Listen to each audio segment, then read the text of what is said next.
అన్న నమస్తే అన్న. అన్న నమస్తే. అంటే బీజేపీ ఎమ్మెల్యే అంటే ఎమ్మెల్సీ సీట్ కైవసం చేసుకోవడంతో మీకు ఎట్లా అనిపిస్తుంది అన్న? అన్న మాకు భారతీయ జనతా పార్టీ తరఫు నుండి చాలా సంతోషం ఉందన్న.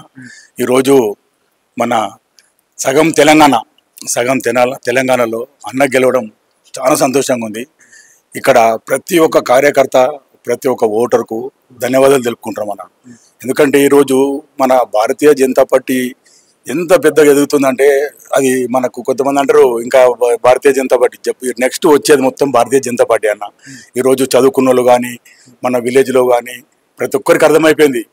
అందరూ వాగ్దానాలు ఇవ్వడం వరకే. ఇప్పుడు అంజిరెడ్డి అన్న అంటే ఆయన వాగ్దానాలు ఏదైతే మాట ఇచ్చిండో ఆ మాట 100% చేసే మనిషి అన్న వ్యక్తి. మేము ఆల్రెడీ లాంగ్ టైం నుంచి మేము అన్నని చూస్తున్నాం అన్న. ఒక 30-35 years నుంచి అన్నని బాగా చూస్తున్నాము. అన్న కన్ను ఉన్నాయి, కాకపోతే ప్రజాసేవ చేయాలని ఇలా రాజకీయంగా అన్న రావడం జరిగింది. అంటే గ్రాడ్యుయేట్లకు డబ్బులు ఎరవేసి సీట్ను కైవసం చేసుకున్నారని చెప్పేసి కాంగ్రెస్ పార్టీ వాళ్ళు అంటారు. దీని గురించి మీరేం చెప్తారు అన్న? ఇప్పటి వరకు ఎవరికైనా వీళ్ళకి ఇచ్చిండు అనేది లేదన్న. వీళ్ళంటే ఫేక్. మేము కార్యకర్తల దగ్గర మా దగ్గర ఎట్లుంటుంది అన్న అంటే మా సొంతంగా మేమే తినడము, మేమే తిరగడము, మాదే పెట్రోల్ మాదే డీజిల్ ఉంటుంది అన్న. ఇలా ఎవరైతే మన బూత్ కమిటీ నుంచి పెట్టుకుంటే మండల కమిటీలు కానీ మన జిల్లా కమిటీలు కానీ ప్రతి ఒక్కరు స్వచ్ఛంగా ఇలా చదువుకున్న వాళ్ళకి ఏంటంటే రేపు మనకు మన ఇండియా ఏ విధంగా అయితే మన నరేంద్ర మోదీ గారు తీసుకెళ్తున్నారో మనం 10వ స్థానం నుంచి ఇలా 4వ స్థానం 5వ స్థానంకి వచ్చినాము. రేపు మొదటి స్థానానికి రావాలంటే ఇట్లాంటిది ఇంకొక 10 years 5 years పడుతుంది అన్న. రేపు మన బీజేపీలో మన దేశంలోనే కాదు మొత్తం మన ప్రపంచంలో మన మొట్టమొదటి స్థానం తీసుకొచ్చే మనకు ఎవరైతే ఉన్నారో మన నరేంద్ర మోదీ గారు, అమిత్ షా గారు, నడ్డా గారు, ఈరోజు వీళ్ళందరూ చేసే కార్యక్రమాన్ని మనము తెలుసు. వీళ్ళు మాటలతో మభ్యపెట్టే వాళ్ళే, చేతులతో చేసేది ఎవరంటే మన బీజేపీ పార్టీ. ఈరోజు బీజేపీ కార్యకర్తలు నా కుటుంబ సభ్యులకు ప్రతి ఒక్కరికి నేను ధన్యవాదాలు తెలుపుకుంటున్నాను. ఎందుకంటే ప్రతి ఒక్కరు నేనే ఎమ్మెల్సీగా పోటీ చేస్తున్నా నాదే అనే సొంతంగా కష్టపడారన్న. మేము గిట్ట కరీంనగర్లో 3-4 రోజులు ఉన్నాము అన్నతో పాటు. అంతకుముందు క్యాండిడేట్గా చూసినాము. ఎవరికైనా మేము అన్నం తిందామన్న టైం లేని స్థితి అన్న. రాత్రి పగలు కష్టపడ్డ కార్యకర్తలు ఉన్నారు బీజేపీలో. కొంతమంది వాళ్ళకి అలవాటు ఉంది డబ్బులు పెట్టి కొనుక్కోవడము, డబ్బులు పెట్టి అది చేసుకోవడము. మన దగ్గర ఏంటంటే డబ్బులు కాదన్న, తినడానికే టైం లేకున్నా కానీ మేము తిన్న రోజులు 4 గంటలకు 6 గంటలకు 9 గంటలకు తిన్న రోజులు అన్న. అంటే పబ్లిక్లలో మేము అంత కష్టపడుకుంటూ పోయినాం. దేవుడు ఇచ్చినట్టు అన్నీ ఉన్నాయి, డబ్బులు అన్నీ ఉన్నాయి, టైం లేదు. తొందరగా వచ్చింది కాబట్టి మేము మార్చి అనుకున్నాము, ఫిబ్రవరిలో వచ్చింది కాబట్టి టైం లేకుండా బాగా కష్టపడ్డారు. అంజిరెడ్డి అన్న కానీ మా జిల్లా అధ్యక్షురాలు గోదావరి అన్న వాళ్ళ మిస్సెస్ గోదావరి అంజిరెడ్డి గారు జిల్లా ఎంత తిరగమంటే చెప్పలేని అదన్న. రాత్రులు నిద్రలేని రాత్రులు బళ్ళలను నిద్రపోవడము, ఆ కార్లు నడిపే డ్రైవర్లు కూడా పాపం ఒక్కొక్కరు ఇద్దరు డ్రైవర్లు ఒకళ్ళు రెస్ట్ తీసుకోవడము అట్లా. ఎందుకంటే మనది 4 జిల్లాలు కాబట్టి మనం ఎక్కడెక్కడ తిరగాలి టైం లేకుండా ఒక సిస్టమేటిక్గా తిరుగుకుంటూ అందరికి కలిసాం అన్న. ఎవరికి ఇలా డబ్బులు ఇచ్చారు అనేది లేదన్న. అందరు స్వచ్ఛందంగా వచ్చారు. అంజిరెడ్డి అన్న పేరు ఆయన సేవాభావాలు ప్రతి ఒక్కరు చూసుకున్నారు కాబట్టి రేపు మనకు వస్తే రేపు ఈ గ్రాడ్యుయేట్ వాళ్ళకి గిట ఇంకో భార్య ఒక దగ్గర భర్త ఒక దగ్గర అట్లాంటి సమస్యలు ఉన్నాయి. అవన్నీ నెరవేరుస్తామని చెప్పి అన్న హామీ ఇచ్చిండు. ఆయనకి ఏదైతే ఇప్పుడు మన గవర్నమెంట్ తరఫు నుండి శాలరీ వస్తుంది అన్న 2,50,000 అది గిట ప్రతి నెల ఒక్కొక్క స్కూల్కి పంచుదాము ఇచ్చేస్తామనే ఆలోచనలో ఉన్నాడు. ఇప్పటిదాకా నా తెలివి వచ్చి ఒక 35 ఏళ్ళు అయిందన్న. ఇప్పటిదాకా ఎవ్వరు అట్లాంటి మాట ఇవ్వలేరు. అన్నయ్య ఇలా అట్లాంటి మాట ఇచ్చిండు. మనకు కావాల్సింది రేపు ఇట్లాంటి లీడర్ కావాలన్న. 10 రూపాయలు తిందాము వాళ్ళ వీళ్ళ మోసం చేద్దామనే వ్యక్తులు కాదన్న. సేవాభావం చేసుకునే వ్యక్తులు రావాలి బీజేపీలో. అట్లాంటి వ్యక్తులు చాలా మంది ఉన్నారు. ప్రతి ఒక్కరిని మన బీజేపీ పార్టీ గుర్తిస్తుంది కాబట్టి మన బీజేపీ పార్టీ రేపు మన తెలంగాణలో కాషాయం జెండా 100% ఎగురుతుందన్న. రేపు మన ఎలాంటి న్యాయం జరుగుతుందని బీజేపీ పార్టీ కోట వేయడం జరిగింది. మరి అన్న పట్టభద్రులకు అందరికీ వీళ్ళు ఇంతకుముందు ప్రభుత్వం మాటిచ్చింది భార్యాభర్తలు ఒక దగ్గర ఉండొచ్చు, కాకపోతే ఇవాళ భార్య ఒక దగ్గర భర్త ఒక దగ్గర వాళ్ళకి ఇస్తానికి కమిట్మెంట్ ఇచ్చిన కొన్ని వాగ్దానాలన్నీ ఎలక్షన్లలో ఇచ్చిన మాటలు అప్పటి వరకే ఉంటున్నాయి. తర్వాత వీళ్ళు ఏం చేయలేకపోతున్నారు. రేపు కాంగ్రెస్ వాళ్ళు వస్తే ఏంటంటే అక్కడ రేవంత్ రెడ్డి గారు ఏ విధంగా చెప్తాం ఆ విధంగా వీళ్ళు వినాల్సి వస్తుంది. మన బీజేపీ క్యాండిడేట్ వస్తే వాళ్ళని ప్రశ్నించే గొంతుగా అన్న నిలబడతాని చెప్పిండు. ఎవరికైతే ప్రాబ్లాలు ఉన్నాయో ప్రాబ్లం చెప్తే వాళ్ళు మాట్లాడలేరు. ఈ అన్న గెలిచింది కాబట్టి రేపు ఏదున్నా వాళ్ళని ప్రశ్నించే గొంతుగా మన అంజిరెడ్డి అన్న గారు వాళ్ళని ప్రశ్నిస్తారు కాబట్టి ప్రతి ఒక్కరికి అర్థమైపోయింది. టీచర్లు అంటే మామూలు వాళ్ళు కాదు, వాళ్ళకి చాలా తెలివిగలవాళ్ళు, ఒకరికి నేర్పించేవాళ్ళు అంత టీచర్లు. కానీ ఎమ్మెల్సీని కూడా మల్కకుమరయ్య గెలవడం జరిగింది కదా, ఆ సీట్ కైవసం చేసుకున్నారు. ఇటు ఎమ్మెల్సీ గ్రాడ్యుయేట్ల సీట్ కూడా కైవసం చేసుకున్నారు. రాష్ట్రంలో చూసుకున్నట్టయితే ఒక సగం బీజేపీ ఆధిపత్యం చెలాయిస్తున్నట్టయితే మనకు అనిపిస్తుంది. రాబోయే రోజుల్లో మన కార్యాచరణ ఏ విధంగా అనుకుంటుంది మరి అన్న? రేపు ఇలా మనకు ఎంపీ సీట్ ఏ విధంగా అయితే మనం తీసుకొచ్చుకున్నాం, మన సర్పంచ్ లేరు, ఎంపీటీసీ లేరు, జెడ్పీటీసీ లేరు. కాకపోతే ప్రతి ఒక్కరికి ఉంది. మనకు న్యాయం జరగాలంటే భారతీయ జనతా పార్టీ ఉండాలి. ఇప్పుడు ఎమ్మెల్సీగా అంజిరెడ్డి గారిని తీసుకొచ్చుకోవడానికి కారణం ఏంటంటే రేపు అంజిరెడ్డి గారితో న్యాయం జరుగుతుంది. గోదావరి అంజిరెడ్డి గారు ఏంటంటే ఇలా పెద్ద ఇండస్ట్రీ కానీ పెద్ద సేవా కార్యక్రమాలు ఆయన ఉన్నాడు కాబట్టి ఆయనకు అన్నీ ఉన్నాయి. ఎవరితో ఏ విధంగా ఉండాలి, ఎవరికి ఏ విధంగా మనం పనిచేయాలనేది. ఆకలితో ఉండడానికి ఏంటంటే ఎంత చేసినా సరిపోదు. మనము ఆకలితో లేనోళ్ళం. మనం ఒక ప్రజాసేవ చేయాలని, నలుగురితో మంచి పేరు రావాలని మనం ఈ విధంగా మనం వచ్చిరానా. రేపు ప్రతి సర్పంచ్ ఎలక్షన్లు, జెడ్పీటీసీలు, ఎంపీటీసీలు, రేపు కార్పొరేటర్లు, ఎమ్మెల్యేలు, రేపు వచ్చే తరానికి మన తెలంగాణలో మన బీజేపీ జెండా రేపు రాలుతుందన్న. బీజేపీ పార్టీ మంచి మెజార్టీతో ఇవాళ ఢిల్లీలో చూసాం మనం. 27-28 సంవత్సరాల కింద ఏదైతుందో అట్లాంటి ప్రభుత్వం వీళ్ళు ఏమంటారు అంటే లేదని. ఇవాళ రేపు ప్రతి ఒక్కరికి అర్థమైపోయింది. ఎక్కడైతే బీజేపీ ఉంటుందో అక్కడ నిరుద్యోగులు కానీ పేదరికం కానీ అన్ని నిర్మూలిస్తున్నారు. వాళ్ళు ఏదో వాగ్దానాలు ఇస్తున్నారు, మేము అది చేస్తాం ఇది చేస్తామని. ఎవరితో ఏం కాదన్న. వీళ్ళు చెప్పడం ఏంటంటే ఒకటి, చేయడం వేరే. బీజేపీ ఒకసారి కమిట్మెంట్ ఇచ్చింది అనుకో, ఒక్క మాట చెప్తా అంటే 4 పనులు చేస్తుందన్న. అట్లాంటి ప్రభుత్వం మనకు బీజేపీ ప్రభుత్వం. అంటే బీజేపీ పార్టీ విజయం అంటే తెలంగాణ రాష్ట్రంలో కాంగ్రెస్ పార్టీ మీద వ్యతిరేకతనే చెప్పుకోవచ్చా మరి? 101% అన్న. ఈరోజు కాంగ్రెస్ పార్టీ 6 వాగ్దానాలు ఇచ్చిందన్న. 6 వాగ్దానాల్లో ఏది నెరవేర్చలేకపోయింది. ఆ రైతు బంధు కానీ చెప్పుకుంటూ పోతే చాలా ఉన్నాయి. అదేవిధంగా మన బీజేపీ పార్టీ ఏదైతే ఒక కమిట్మెంట్ ఇచ్చిందంటే 4 వర్కులు చేసే మూమెంట్ ఉందన్న. అట్లా అందుకే ప్రతి ఒక్కరు మన విలేజ్లలో గిట్ట అడిగినా కానీ మాకు నరేంద్ర మోదీ గారి ఆల్రెడీ వస్తున్నాయి. ఇలా రేవంత్ రెడ్డి గారు మాకు డబ్బులు వేయట్లేదు, 1 ఎకరా 2 ఎకరాలు 3 ఎకరాలు అనుకుంటా. ఆల్రెడీ 1 year అయిపోయింది. మాకు ఇంతకుముందు ఉన్న వాళ్ళు 10 రూపాయలు ఇచ్చినా కానీ నేనైతే మొత్తానికి అది చేస్తున్నాడు. ఆయన అంతకుముందే మనకు ప్రతి ఒక్క రైతుకి ఇస్తామని చెప్పిండు. ఇలా ఏంది మీకు ఇన్కమ్ ట్యాక్స్ ఉంది, మీరు ఇంత సంపాదిస్తున్నారు, ఇల్లు ఉంది, అవి ఉన్నాయి అని చెప్పి అన్ని కట్ చేసుకుంటూ పోతారు. రైతులకు ఏదంటే ఇలా ప్రజలకు కావాల్సింది ఏంటంటే ఉచిత విద్య, ఉచిత ఆరోగ్యం, మనకు చదువు, హాస్పిటల్ 1-2 ఫెసిలిటీస్ పెట్టేస్తే లేని వాళ్ళకు న్యాయం చేసినట్టు ఉంటుంది అన్న. ఉచితాలు పెట్టుకోవడంలో అది లేదు. ఆర్టీసీ బస్సులు పెట్టినాం మనం, లాసే తప్ప ఏం లేదు. వాళ్ళ లేని వాళ్ళకి పెట్టు, వృద్ధులకు పెట్టు, వైట్ కార్డు ఉన్న వాళ్ళకి పెట్టుకో. మిగతా వాళ్ళకి ఏంటంటే చదువుకున్న వాళ్ళు ప్రతి ఒక్కరు దానికి కావాలనుకోరు. లేని వాళ్ళకి పెడితే నలుగురికి సహాయం అవుతుంది.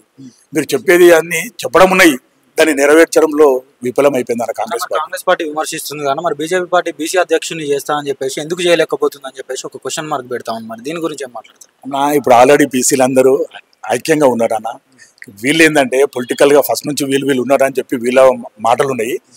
రేపు ఆల్రెడీ నరేంద్ర మోదీ గారు చెప్పారు, తెలంగాణలో మాకు గెలిపిస్తే బీజేపీలో మేము బీసీ నేతనే మేము ముఖ్యమంత్రిని చేస్తామని ఆల్రెడీ అధిష్టానం చెప్పింది. ఇంకెవరు చెప్పాలి? వీళ్ళకి తెలియదు. వీళ్ళకి ఏంటంటే ఏదో మనుషులను ఏంటంటే మభ్య పెడుతున్నారు. వాళ్ళకు ఏదో మనం మాటలు అంటున్నాం, వాళ్ళు చూస్తలేరు అనేది. పిల్లి కళ్ళు మూసుకొని నీళ్ళు తాగుతుంటారు. కాకపోతే మనకు తెలుసు వీళ్ళు మాట్లాడే మాట. కొంతమందిని వాళ్ళు మభ్య పెడుతున్నారు అంతవరకే. ప్రతి ఒక్కరికి ఇలా బీసీలు అనేది 45%, 50% ఉంది. ఇప్పుడు ఆల్రెడీ కొంతమంది ఫైట్ చేస్తున్నారు. బీసీలలో గిట్ట ఐకమత్యం ఉందన్న. ఇలా బీసీలు అనేటోళ్ళు ఇలా వేరే పార్టీలలో ఉన్నోళ్ళు బీజేపీలోకి వస్తే రేపు బీసీ రాజ్యమే మన దగ్గర ఉంటుంది అన్న. తెలంగాణలో ప్రతి ఒక్క బీసీ అర్థం చేసుకోవాలి, మనం ఏ పార్టీలో ఉన్నాము, మనం ఎవరు చేస్తున్నాము. మనం దేశం బాగుపడాలంటే మనం ఎవరేమో ఉండాలి. తెలంగాణ రాష్ట్రంలో బీసీ అధ్యక్షుడు బండి సంజయ్ని తొలగించాల్సిన అవసరం ఏమొచ్చిందని చెప్పేసి కాంగ్రెస్ పార్టీ అంటాం. దీని గురించి ఏం మాట్లాడతారు అన్న? ఇప్పుడు అధిష్టానం ఏదైతే చేస్తుందో మేము దానికి ప్రతి దానికి మేము శిరస ఉంచి మేము అది చేసుకుంటూ పోతాము. మాకు ఈ పోస్టు ఆ పోస్ట్ అని కాదన్న. మాకు ఒక కార్యకర్త గిట్ట మేము ఒక అధ్యక్షునిగా పని చేసుకుంటాము. బండి సంజయ్ అన్నకు అధ్యక్షుని పది తీసేసి కిషన్ రెడ్డి గారికి ఇచ్చారంటే కిషన్ రెడ్డి గారు ఆల్రెడీ ఇంతకుముందు చేసుకుంటూ వచ్చాడు 1 time 2 times. రేపు మా బీజేపీ పార్టీ మళ్ళీ బండి సంజయ్ అన్నకి ఇచ్చినా, కిషన్ రెడ్డి గారికి ఇచ్చినా, ఎవరికి ఇచ్చినా మేము స్వాగతిస్తాం. మేము దానికి 1కి 4 రెట్టింపులతో పని చేసుకుంటాము. మమ్మల్ని కావాలని విడదీస్తున్నారు వీళ్ళు, కాంగ్రెస్ పార్టీ వాళ్ళు కావాలని మమ్మల్ని విడదీస్తున్నారు. కులాల పేరు చెప్పి మమ్మల్ని ఆట ఆడుతున్నారు. మా కులాలన్నీ ఒకటే. మేము ఇప్పుడు అంత అర్థమైపోయింది మాకు. ఇవాళ మేము ఎస్సీ ఎస్టీ బీసీ మైనార్టీలు అందరం కలిపి మాకు బీజేపీ వస్తేనే న్యాయం జరుగుతుంది. కాంగ్రెస్ ప్రభుత్వం ఆల్రెడీ 65 సంవత్సరాల నుంచి చేసుకుంటూ వచ్చింది. ఇప్పటి వరకు ఏం న్యాయం జరగలేదన్న, అన్యాయమే జరిగింది. ఇవాళ బీసీలకు న్యాయం జరుగుతుందంటే మాకు బీజేపీ వచ్చినాకనే సెంట్రల్లో న్యాయం ఉంది. ఇంకో 10 ఏళ్ళు 20 ఏళ్ళు మేము బీజేపీ వస్తే 100 ఏళ్ళ వెనకబడింది. ఇప్పుడు మాకు నరేంద్ర మోదీ గారు మాకు చేసి పెడతారని మాకు నమ్మకం ఉంది. రేపు ఎవరు అధ్యక్షులైనా మేము బీసీ బిడ్డని చేస్తా అని చెప్పి నరేంద్ర మోదీ గారికి చెప్పారు కాబట్టి వాళ్ళు మభ్య పెట్టడం వరకే. వాళ్ళ మాటలు కరెక్ట్ కాదన్న. బీజేపీ ఏదైతే మాకు బీసీలకు ప్రాధాన్యం ఇస్తుందో అదే ఇస్తారు. జై బీజేపీ, జై తెలంగాణ, జై శ్రీరామ్. Thank you. ఒకరి కొరకు ఒకడు, ఒకరి కొరకు అందరు. ఈ దేశంలో ఒకరు ఎవరు అంటే మోడీ, రెండోది ఎవరు అంటే అంజిరెడ్డి. అవునా? సగం తెలంగాణని స్వాధీనం చేసుకున్న భారతీయ జనతా పార్టీ. సగం తెలంగాణ గురించి ఇంకా 4 ఏళ్ళు ఉంది. 4 ఏళ్ళు పోరాటం చేసి ఆ సగం తెలంగాణ తెచ్చుకుంటాం. ఇంకా వేరే మాట లేదు. అన్ని పార్టీలు చూశారు జనాలు. ఇంకా బీజేపీ పార్టీని చూసేది ఉంది. తిరిగి పయనమైంది మళ్ళీ రిటర్న్. ఆ సగం తెలంగాణ ఈ 4 ఏళ్లలో తీసుకొస్తాం. మరి సగం తెలంగాణను బీజేపీ పార్టీ ఆధిపత్యం చెలాయిస్తోంది. మరి ఇప్పుడు రాబోయే రోజుల్లో మరి ఈ బీజేపీ పార్టీ కార్యాచరణ ఏ విధంగా ఉండబోతుంది? మరి ఏ విధంగా ఉందంటే ఇప్పుడు చేసిన పాలన కన్నా 5 రెట్లు ఎక్కువ ఉంటుంది. పేదవాళ్లకు ఏం కావాలో అది అందించే పాలన భారతీయ జనతా పార్టీ చేస్తుంది. ఇంకా ఏ పార్టీతో సంబంధం లేదు. మతతత్వ పార్టీ భారతీయ జనతా పార్టీ కాదు, కాంగ్రెస్ పార్టీ మతతత్వ పార్టీ. అంటే కాంగ్రెస్ పార్టీ మీద వ్యతిరేకతతోటే బీజేపీ పార్టీ తెలంగాణలో పుంజుకుంటుందని చెప్పొచ్చా? ఇంకా సగం తెలంగాణ మొత్తం పుంజుకుంటుంది. అవునా? మొన్న 2 పండుగలు వచ్చినాయి. శివరాత్రి వచ్చింది, ఒక పొద్దుల పండుగ ముస్లింది వచ్చింది. వాళ్ళకి 4 గంటలకు టైం ఇచ్చిండు వెళ్ళిపోమని. మరి ఇందులో ఏం పాపం చేసారు ఆయనకు? రేవంత్ రెడ్డికి ముస్లిం ఏం చేసిండ్రు? వాళ్ళకు ఒక న్యాయం, మాకు ఒక న్యాయం అంటే మతతత్వం పెట్టేది కాంగ్రెస్ పార్టీ. హిందువులు కాదు అక్కడ. హిందువులు బోలాశంకరులు. అంత మనదే, దేశం మనదే అని వాళ్ళు పాలన చేస్తూ ఉండరు, జాగారం చేస్తుండ్రు. కానీ వాళ్ళు 4 గంటలకు గడిచిపోయి ఒక పొద్దులుడు అంటే మరి హిందువులు ఏం పాపం చేసి రేవంత్ రెడ్డికి? ఘోరమైన పరిస్థితి తెచ్చింది వాళ్ళు. మతతత్వం పార్టీ చేసేది కాంగ్రెస్ పార్టీ, రేవంత్ రెడ్డి. బీజేపీ కాదు అక్కడ. బీజేపీ హిందూ మతం, హిందూ దేశం. ఇది హిందూ దేశంలో అందరికి ఒకటే చట్టం ఉండాలని అందరికి ఒకటే చేసింది. ఇప్పుడు రాష్ట్రంలో కాంగ్రెస్ పాలన చూస్తూ ఉన్నారు కదా, ప్రతి సామాన్యుడికి సంక్షేమ పథకాలు అనేవి అందుతున్నాయంటారా? మరి అందుకనే కదా పోతుంది తెలంగాణలో మొత్తం కాంగ్రెస్ పోతుంది. 6 గ్యారెంటీలు ఆగమైపోయినాయి. రేవంత్ రెడ్డి ఆగమయ్యే రోజులు వస్తున్నాయి. ఇంకా క్వశ్చన్ లేదు.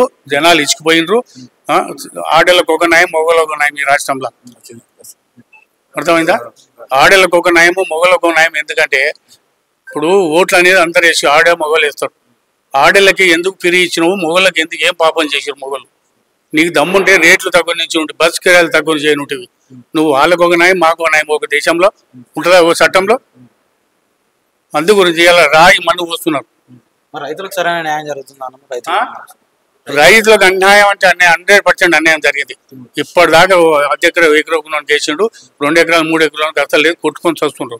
ఈ అడ్డమైన హామీలు ఇచ్చి మమ్మల్ని ఎందుకు చంపుతున్నావు అని చెప్పి మాకు కూళ్ళకి వస్తుంది, దానికి వస్తే లాగోడికి వస్తుంది అని ఎదురు చూస్తే అడివాసలు అయిపోయినాయి రైతులై. అంత ఘోరమైన పడియాలు. ఊళ్ళకి పోతే రేపు పొద్దుగాల సర్పంచ్ వార్డు నెంబర్కి గెలిచే పరిస్థితి లేదు కాంగ్రెస్. అటువంటి పరిస్థితి తెచ్చుకుంటున్నాడు. ఏమున్నా ఇంకా చూసుకొని పోతుంది. సగం తెలంగాణ మనం, సగం తెలంగాణ. ఇంకా 4 ఏళ్ళ మొత్తం బీజేపీ వస్తుంది. ఇక మాట లేదు, ముచ్చట్లేదు. ఇంకా ఏం మాట చెప్పినా జనాలు వినరు. ఇక ఖచ్చితంగా 100% మొత్తం భారతీయ జనతా పార్టీ దేశంలో కొనసాగబోతుంది. అందరు ఒకరికొకడు అందరు. అవునా? మొన్న వేసిన ఓట్లు స్వచ్ఛమైన తెలుగు మంతులు, ఎలాంటి రూపాయి ముట్టకుండా వేసిన ఓట్లు స్వచ్ఛమైన గ్రాడ్యుయేట్ పట్టభద్రులు. కాంగ్రెస్ పార్టీ ఆరోపిస్తుంది కదా, వీళ్ళు ఓన్లీ డబ్బుతోటే కొన్నారు మొత్తం ఓట్లని అని చెప్పేసి. వాళ్ళ వంకర బుద్ధులు జీవితాంతం ఉంటాయి. వాళ్ళు దిగిపోయేదాకా ఆ వంకర బుద్ధులే ఉంటాయి వాళ్ళ దగ్గర. ఆ వంకర బుద్ధులతో వాళ్ళే నాశనం అయిపోతున్నారు. మేము స్వచ్ఛమైన బస్ కిరాయి పెట్టుకొని ప్రచారం జరుగుతుంది, ఇంట్లో పోయి తింటాం మేము. అలాంటి క్యాండిడేట్ దగ్గర ఆశించాం. వీళ్ళందరూ వచ్చి సొంతం బండి పెట్టుకొని వచ్చి ఒక మాట, ఏ పార్టీ లేదు, ఏ నాయకుడు లేదు, ఎవరు లేదు, మేము ఆశించాం. అలాంటి బుద్ధి మాది. కానీ ఇప్పుడు డబ్బులు తీసుకునే బుద్ధి వాళ్ళది, కాంగ్రెస్ వాళ్ళది. అడ్డమైన హామీలు ఇచ్చి సీట్ల మీకు ఎక్కిన పార్టీ వాళ్ళది, మాది కాదు. మేము గెలవ ఇంకా 100 ఏళ్ళ గెలిచినా సరే అడ్డమైన హామీలు ఇచ్చేది అయ్యేదే చెప్తాం మేము. అప్పటిదాకా వేరే సాధ్యమైన చెప్తాం, సాధ్యం కానీ ఏమీ చెప్పాం మేము. అలాంటి సమితి భారతీయ జనతా పార్టీ. జై శ్రీరామ్, జై భారత మాత. రాష్ట్రంలో మనం చూసుకున్నట్టయితే ఇప్పుడు ఎక్కడ చూసినా బీజేపీ హవా అనేది కనిపిస్తూ ఉంది కదా, అసలు మీకు ఎట్లా అనిపిస్తుంది? మరి నమస్కారం అన్న, నా పేరు బండి యాదగిరి, బీజేపీ ఓబీసీ అధ్యక్షుడిని 111 డివిజన్కి. మొట్టమొదటిగా మా అంజిరెడ్డి గారు ఎమ్మెల్సీగా గెలిచినందుకు హృదయపూర్వక ధన్యవాదాలు అన్న. రాష్ట్రంలో బీజేపీ రావడం వల్ల మన అందరికీ కూడా ఇప్పుడు ఏవైతే కాంగ్రెస్ వాళ్ళు చెప్పి నెరవేర్చలేకుండా ఉన్నారు, మేము అదే ఎమ్మెల్సీగా గెలిచి అందరికి కూడా విద్యార్థులకు కానీ వాళ్ళ సీట్ల విషయంలో కావచ్చు, వాళ్ళ పట్టభద్రులు ఉన్న ఉద్యోగస్తులకు కానీ అందరికి కూడా మా అంజిరెడ్డి అన్న న్యాయం చేస్తాడు. అంటే పట్టభద్రులకు ఎలాంటి న్యాయం చేస్తాడని చెప్పేసి అంజిరెడ్డి గారిని గెలిపించుకోవడం జరిగింది. మరి ఇప్పుడు ఎలాంటి న్యాయం అంటే ఇంతకుముందు కృష్ణమూర్తి అన్న చెప్పినట్టు ఒక పోస్ట్లో వీళ్ళు ఇక్కడ చేస్తున్నారంటే ఇంకో పోస్ట్లో భార్య భర్తలు వేరే వేరే పోస్టులో దూరంగా ఉంటున్నారు. వాళ్ళకి మనం విన్నవించుకోవడం వల్ల ఓ ఇద్దరు కలిసి పని చేసుకునే అవకాశం కల్పిద్దామని ఇది. రెండోది ఏంటంటే అన్న, మనకు చాలా పేదలకు కూడా అన్న కాలేజీలకు కానీ టీచర్స్లకు కానీ అనుకూలంగా ఉండి వాళ్ళకు పేదవాళ్ళకి అన్ని రకాలుగా సాయం చేయడానికి ముందుగా ఉంటాడు అంజిరెడ్డి అన్న. అది మరి రాబోయే రోజుల్లో బీజేపీ పార్టీ అధికారంలోకి వచ్చే అవకాశం ఉందంటారా మరి ఈ హవాతో? తప్పకుండా రాబోయే రోజుల్లో బ్రహ్మాండంగా విజయకేతనాన్ని ఎగరవేస్తామన్నా, ఎమ్మెల్యేలుగా కానీ ఎంపీలుగా కానీ ఇంకా ఏదైనా కానీ. ఎందుకంటే అందరూ కూడా బీఆర్ఎస్ను చూసిర్రు, కాంగ్రెస్ను చూసిర్రు. బీఆర్ఎస్ 10 ఏళ్ళు పాలించినా ఒరిగిందేం లేదు, అన్ని కబ్జాలు అవి ఇవి జరిగింది. కాంగ్రెస్ వచ్చి ఆయన ఏదో చేసేస్తా, ఆటో వాళ్ళకి ఇస్తాను, జీతాలు ఇస్తాను అని చెప్పాడు. ఫస్ట్ ఆటో వాళ్ళకి మోసం చేశాడు, ఏది ఉచిత బస్సు పెట్టి. రెండవది రైతు బంధు అన్నాడు, అవి అద్దెకర ఉన్న వాళ్ళకి వేస్తున్నాడు, మిగతా వాళ్ళకి వేయట్లేదు. అలా కొంచెం ప్రాబ్లం. అంటే చెప్పిందంతా అబద్ధాలు, బూటకు మాటలే అవుతున్నాయి. మన పార్టీకి ఒక అపవాదం ఉంది కదా, ఒక మతతత్వ పార్టీ. ఇప్పుడు మతతత్వ పార్టీని మన రాష్ట్రంలో తెచ్చుకుంటే కులాల మధ్య చిచ్చు పెట్టి ఒక రాష్ట్రాన్ని విడదీసే అవకాశం ఉందని చెప్పేసి కూడా కొందరు అనుకుంటా ఉంటారు కదా, దీని గురించి ఏం మాట్లాడుతున్నారు? ఎవరైతే ఆ మాట అంటున్నారో మతతత్వ పార్టీ అనేది అది తప్పన్న. ఎందుకంటే ఈ భారతదేశంలో పుట్టిన ప్రతివాడు భరతమాత ముద్దు బిడ్డ. భరతమాత ముద్దు బిడ్డ అయి ఉండి కూడా మిగతా దేశాలకు కొమ్ము కాసే వాళ్ళని శిక్షిస్తాం. ఎట్లా అంటే భారతదేశంలో పుట్టిన హిందూ ముస్లిం ఎవరైనా కానీ మన జాతి కోసం, మన మతం కోసం, మన ప్రజల కోసం మేలు చేసేవాడై ఉండాలి. అది కాకుండా వాడు పాకిస్తాన్కి సపోర్ట్ చేస్తా, నేను తీవ్రవాది అయితే అంటే వాడిని ఖండిస్తాం. వాని యొక్క చెమటలు ఊడదీసే విధంగా ఇది చేస్తుంది. ఎందుకంటే మనోడు మనకు పని చేయాలి, కానీ ఇతరులకు మేలు చేసి వాళ్ళను టెర్రరిస్టులను తీసుకొచ్చి వేరే వేరే వాళ్ళని తీసుకొచ్చి మన దాంట్లో పెట్టి మనకు చిచ్చులు పెట్టి బాంబులు వేస్తాం, మత ఘర్షణలు చేస్తామంటే మొట్టమొదట ఖండించే పార్టీయే భారతీయ జనతా పార్టీ. కాబట్టి వాళ్ళు ఏమంటారంటే వాళ్ళ ఆటలు సాగవు గనక మనల్ని మతతత్వ పార్టీ అంటారు. కానీ భారతదేశానికి వెన్నుముకై ఉండే పార్టీ మన భారతీయ జనతా పార్టీ. అంటే సంక్షేమ పథకంలో మనం చూసుకున్నట్టయితే రాష్ట్రంలో 6 గ్యారెంటీల విషయంలో కాంగ్రెస్ పార్టీ పూర్తిగా విఫలమైందని చెప్పేసి ప్రజలు అంటా ఉన్నారు కదా, మరి మీ బీజేపీ పార్టీ నుంచి ప్రభుత్వానికి ఏం చెప్పాలనుకుంటున్నారు? మా బీజేపీ పార్టీ ఏది చెప్పినా ఖచ్చితంగా తప్పకుండా నెరవేరుస్తుంది. అది మేము చెప్పి చేయకుండా అన్నట్టు ఉండదు.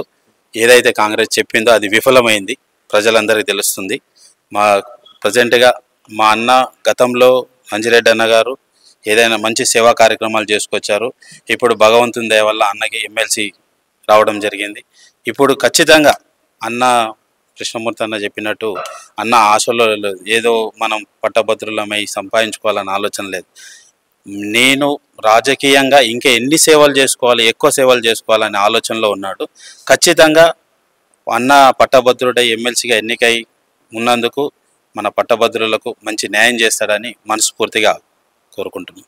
జై భారత్ మాతాకి జై. జై శ్రీరామ్. భారత్ మాతాకి జై. భారత్ మాతాకి జై. భారత్ మాతాకి జై. భారత్ మాతాకి జై.